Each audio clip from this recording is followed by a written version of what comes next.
பொள்ளாச்சி அலியாறு காவியருவியில் குவிந்த ஆயிரக்கணக்கான சுற்றுலா பயணிகள். பொள்ளாச்சி அடுத்த அலியாறு அணை, கவியருவி, வால்பாறை உள்ளிட்ட பகுதிகள் தமிழகத்தின் முக்கிய சுற்றுலா தலங்களில் ஒன்றாக விளங்குகிறது.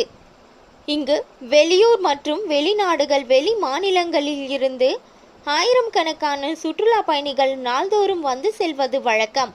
தற்பொழுது பள்ளிகளுக்கு தொடர் விடுமுறை என்பதால் தமிழகத்தின் பல்வேறு மாவட்டங்களில் இருந்து, பொள்ளாச்சி மற்றும் சுற்றுவட்டார பகுதிகளில் இருந்தும் சுற்றுலா பயணிகள் அதிக அளவில் வருகை தந்த வண்ணம் உள்ளனர். இந்நிலையில் அலியாறு கவியருவியில் குளித்து மகிழ ஏராளமான சுற்றுலா பயணிகள் தொடர்ந்து படையெடுத்து உள்ளனர்.